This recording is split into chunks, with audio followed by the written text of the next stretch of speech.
जय जय कृष्ण चैनल में स्वागत है। आज हम कवि वृंद के दोहे भाग 2 लेकर हाजिर हुए हैं। भाग 1 में हमने कवि वृंद के दोहों पर चर्चा की थी और दोहा छंद किसे कहते हैं इस पर चर्चा। आइए अब हम कवि वृंद के दोहों के भावार्थ जानें। मूर्ख को पोथी दई, वाचन को गुण गाय, जैसे निर्मल आरसी दई अंध के हाथ। इस दोहे में कवि वृंद यह कहते हैं कि मूर्ख व्यक्ति को हम अगर पुस्तक देंगे, पढ़ने के लिए देंगे ताकि उसमें कुछ गुण आ जाएं, तो वह उससे कुछ नहीं सीख पाएगा। देखिए, निर्मल आरसी अर्थात कितना ही साफ सुथरा, कितना ही चमकदार, कितना ही सुंदर उसमें बगैर विकृति का दर्पण अगर हम अंधे के हाथ में दे दें तो वह उसमें से अपना प्रतिबिंब नहीं देख पाएगा। इसी तरह से मूर्ख व्यक्ति को अगर हम पुस्तक पढ़ने के लिए दें तो वह उसमें से गुण नहीं सीख पाएगा। यह बात कवि वृंद कहते हैं। विशेष बात में देखिए, दोहा छंद 11-11 मात्राओं का, भाषा ब्रजभाषा, और इसी दोहे में कुछ अलंकार भी है। वो देखिए,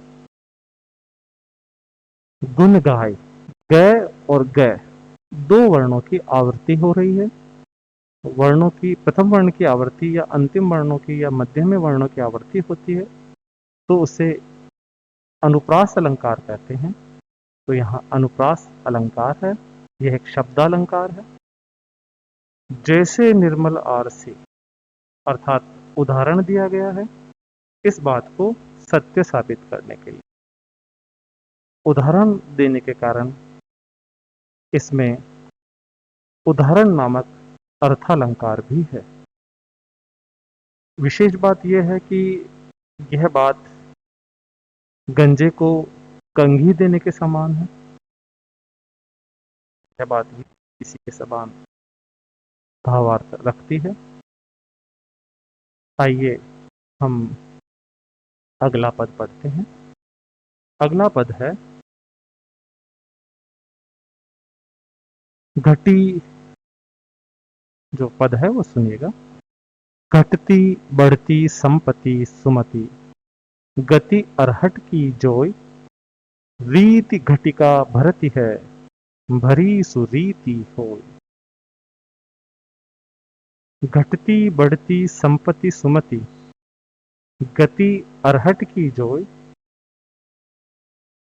रीति घटिका भरती है और भरत सुरीति होय।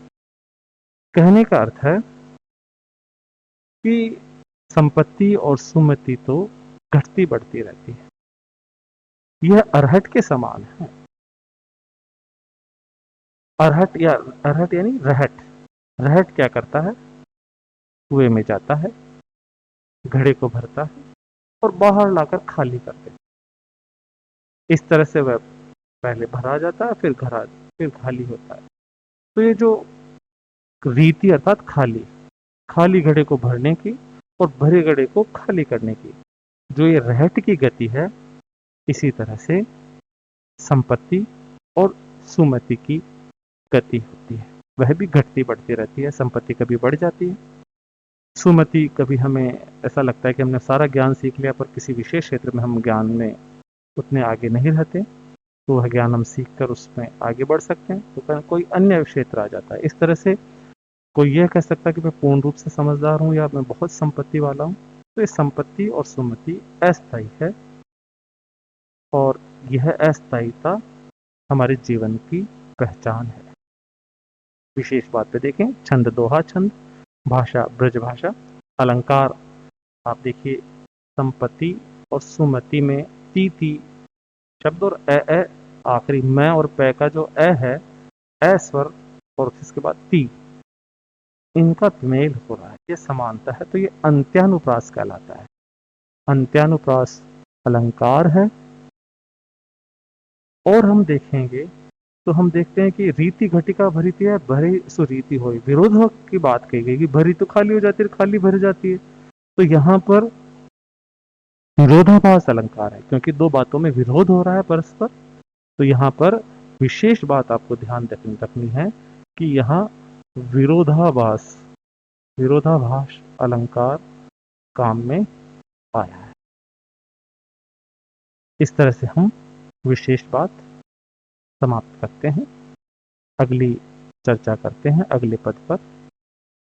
उत्तम जन की होड़ करी, नीच न हो तो रसाल, कौआ कैसे चल सके, राजहंस की चाल। कहने का अर्थ है कि हम किसी उत्तम जन की, अर्थात कोई बड़े पुरुष की या कोई ज्ञानी पुरुष की अगर हम नकल करें, होड़ का मतलब यहाँ नकल या प्रतिस्पर्धा करें।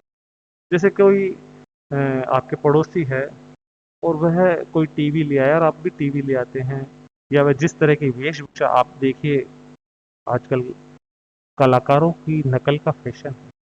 तो अगर आप कलाकारों की तरह वस्त्र वेशभूषा धारण कर लेंगे तो भी आप वह उत्तम कोटि के कलाकार नहीं बन पाएंगे। खासकर चित्रपट के, फिल्म या सिनेमा के कलाकारों का नकल बहुत है, तो परंतु आप बन नहीं पाएंगे, आप केवल नकल कर सकते हैं। तो यही बात इसमें कही गई है कि उत्तम जन की होड़ कर, नीच न हो तो रसाल, कौवा कैसे चल सके, राजहंस की चाल। कि उत्तम जन की होड़ कर जो निम्न व्यक्ति है, निम्न गुणों वाला व्यक्ति है, वह रसाल अर्थात उत्तम गुण या अच्छे आचरण वाला, आनंद देने वाला व्यक्ति नहीं। वह तभी बन सकता है जबकि उसमें वह गुण आएंगे। केवल होड़ करने या नकल करने से उसमें वह गुण नहीं आएंगे। उदाहरण देते हुए, इसका दृष्टांत देते हुए लिखा है कवि ने, कौवा कैसे चल सके राजहंस की चाल। कौवा राजहंस की चाल नहीं चल सकता, उसके लिए राजहंस ही बनना पड़ेगा। कौवा कौवे की चाल चलेगा और राजहंस राजहंस की चाल चलेगा। हम होड़ या नकल करके हम उत्तम जन नहीं बन सकते। उन गुणों को धारण करके, उन गुणों को अपनाकर और समय के साथ बन सकते हैं, और परंतु फिर भी हम उनके जैसा बिल्कुल नहीं बन सकते हैं कि हर व्यक्ति हर मायने में अलग होता है। तो हम कितनी ही नकल कर लें, फिर भी कुछ ना कुछ अंतर रह ही जाएगा। यही इसमें विशेष बात है। आगे हम बात करें, अगले पद में है, जो पावे अति उच्च पद, काको पतन निदान, जो तपि तपि मध्याह्न लो, अस्त हो तू है भान। देखिए, जिनको उच्च पद मिल जाता है उनका पतन कभी न कभी होगा। कहने का अर्थ है कि आज के जमाने में अगर हम देखें तो कोई उच्च पद पर आसीन है, परंतु समय के साथ साथ वह उच्च पद उसे छोड़ना पड़ेगा। उदाहरण, इसी ऊपर वाले पद का उदाहरण आप समझ सकते हैं कि नीचे दिया गया कवि ने कि तपी तपी मध्याह्न लो, कि मध्याह्न तक तो सूरज बहुत तपता है, खूब गर्मी पड़ता है, परंतु मध्याह्न के बाद सूर्य धीरे धीरे अपनी गर्मी कम करता है और संध्या के समय अस्त भी हो जाता है। जो सूरज दोपहर से लेकर मध्याह्न तक धरती को खूब तपाता है, खूब गर्मी प्रदान करता है, वह संध्या के समय अस्त होकर अपनी लो अपने ताप कम कर देता है, अपना प्रभाव कम कर देता है।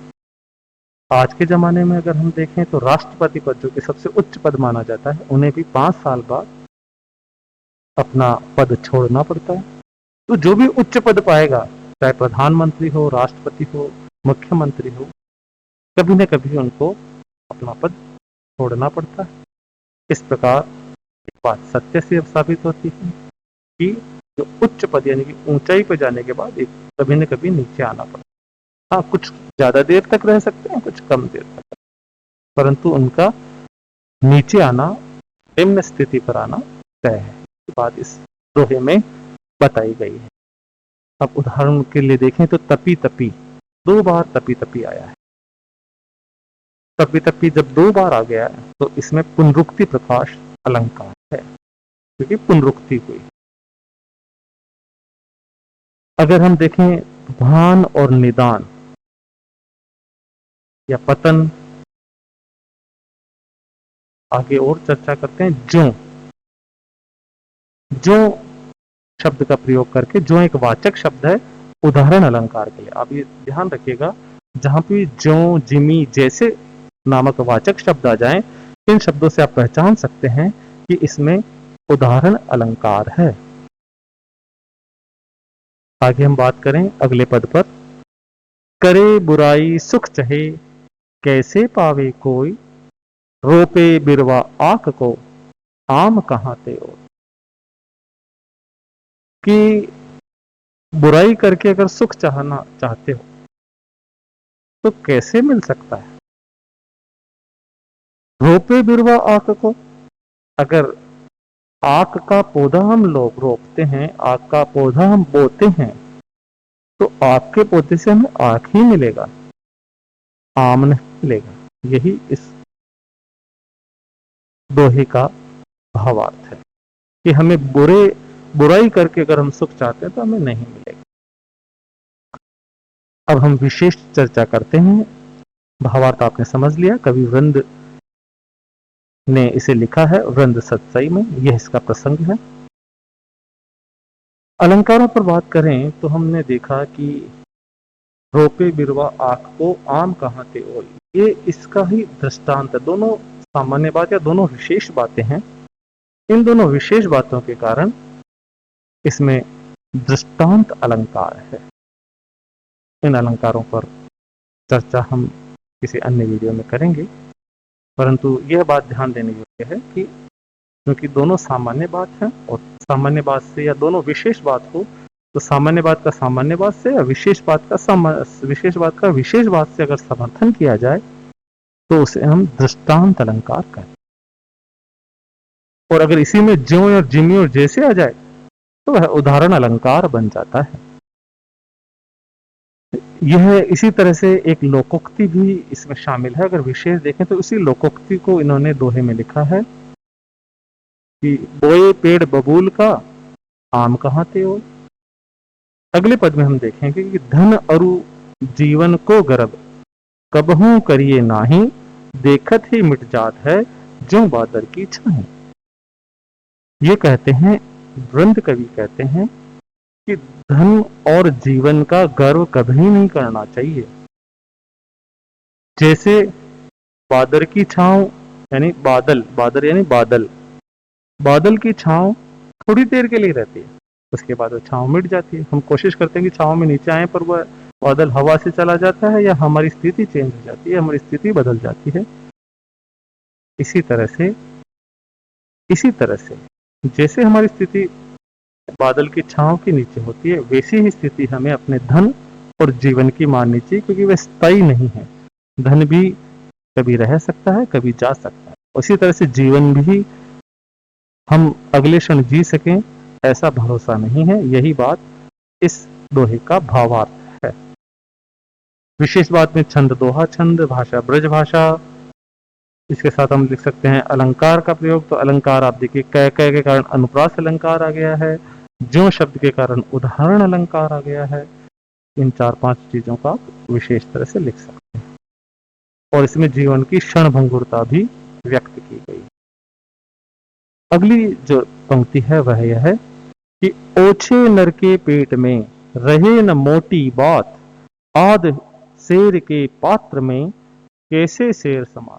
यहां में है, ये कहना चाहते हैं कवि वृंद, ओछे नर के पेट में, अर्थात जो निम्न कोटि का व्यक्तित्व है उसके मन में मोटी बात, जो राजदार बात है, वो जिसको छिपाने योग्य बात है, वह नहीं रह सकती। जैसे कोई देश का अगर कोई राज हो और अगर वह निम्न कोटि के व्यक्ति को पता चल गया तो वह लालच से, लोभ से या किसी और कारण से उसका पर्दा फाश कर देगा। इसी तरह से जैसे इन्होंने एक दृष्टांत दिया है कि जैसे आधे शेर के पात्र में हम शेर भर, अर्थात शेर का अर्थ होता है किलो, या पुराने जमाने में किलो नहीं प्रचलन में था, शेर प्रचलन में था, थोड़ा सा अंतर है। तो आधे शेर के पात्र में, शेर वजन का मात्रक है, तो अगर आधे शेर यानी लगभग आज को अगर शेर को मैं इसको बदलना चाहूं तो आधे किलो के पात्र में हम कैसे 1 किलो भर सकते हैं, समा सकते हैं, यही बात कही गई है। तो यहाँ पर दृष्टांत दिया गया है, इसलिए यहाँ पर ये दृष्टांत अलंकार है, दृष्टांत अलंकार। आज के लिए इतना ही। चैनल को लाइक करें, सब्सक्राइब करें। धन्यवाद।